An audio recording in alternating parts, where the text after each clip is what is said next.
Парасаттылық адам бойындағы ең асыл қасиеттердің бірі және бірегейі.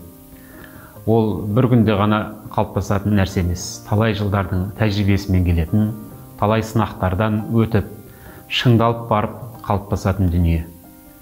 Ақыл қайрат жүректі бірдей ұста, сонда толық боласың елден ерек деп Абай атамыз айтқандай, парасаттылықтың ар жағында толық адам ұғымы жатыр.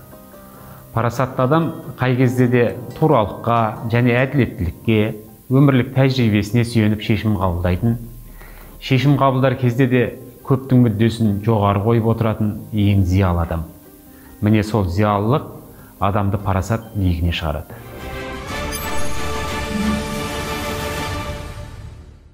Еңбек етте міндет ет дейтін халықпыз ғой. Сол еңбектің нәтижесін күтеміз. Еңбектің наны тәтті, жалқаудың жаны тәтті деп бекер айтпайды. Несібені жерден сұрама, төккен терден сұра дейді дана халқымыз. Сондықтан еңбек етіп, терімізді төгіп барып, соның нәтижесін күтсек, ол қай жағынан болса да әділетті болады. Ол қай жағынан болсын орынды болады. Бейнет түбі зейнет демекші, қашанда еңбек мен үшін жоғары тұрады.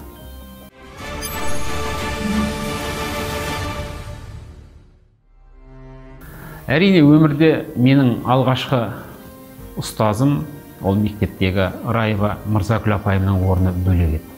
Себебі ол менің алғашқы ұстазым болды. Ұстаз дегеннің не екенін мен сол кісі арқылы таныдым. Мұғалім дегеннің не екенін де сол кісі арқылы білдім. Ол кісінің алдында тапжылмай 3 жыл отырдық.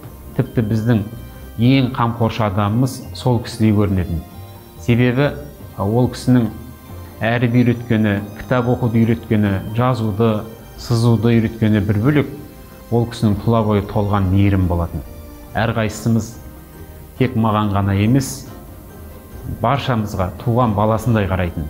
Сондай мейірімді біз үйдегі ата-анамызбен мектепке барғанда ұстазымыздан сезінетінбіз. Мырзакүл апайымыз бізді білім өз алдына, ең алдымен ұқыпты болуға үйрететін. Тіпті тәртіпті бәрінен жоғары қоятын, жауапкершілікті сезіндіруге тырысатын.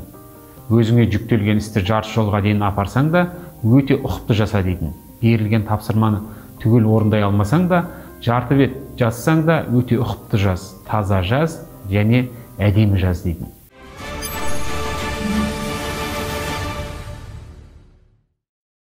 Жастар үшін табыстың кілті қай кезде де ізденіс. Бұл енді мен ашып отырған жаңалық емес. Мойындалған бұрыннан елдің бәрінің көзі жеткен дүние деп ойлаймын. Себебі жастар дегеннен өзінің жолының басындағы бір жаңа бастаманың басында тұрғанын біледі және сезеді. Күні бұрын өзінің достары бар, қалыптасқан ортасы бар, ата-анасы бар. Солар арқылы өзінің таңдаған жолына қатысты пікір жинап, белгілі бір дәрежеде көзқарасы қалыптасады. Қай шаруаны қолға алмас бұрын сол шаруа төңірегінде ой қалған жоспарды барынша кең көлемде талдау жасап алса, болашақ жоспарларын оңай жүзеге асыруына көп септігін тигізетініне сенімдімін.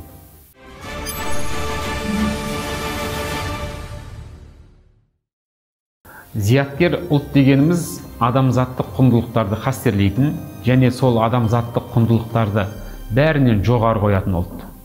Адамзаттық құндылықтарымыз ол ізгілік, адамдар арасындағы қарым-қатынас, бір-біріне деген сый-құрмет, қоршаған ортаға деген сый-құрмет.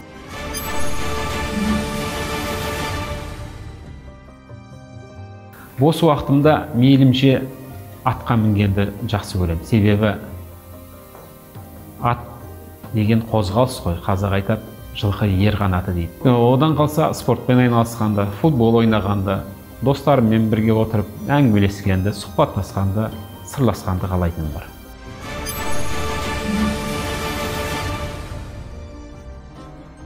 Мен өзім жалпы тарихи туындыларды оқығанды жақсы көрем.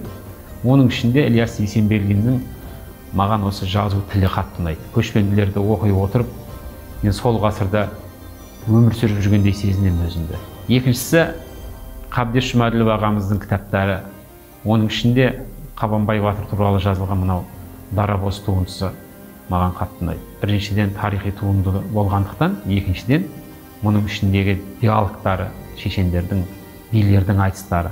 Ал поэзияда өзімнің ұстазым Қаныбек Сарыбаев ағамыздың кітаптары.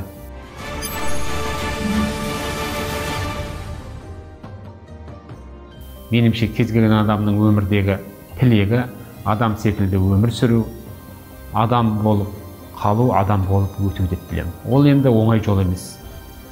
Бірақ бізге қалай адам болып қалу үшін не істеу керек екен пайғамбарымыздан бастап ата-бабаларымыз, әке-шешелеріміз айтып өтті ғой, бізге көрсетіп өтті. Тіпті сол жолмен жүріп өтті өздері.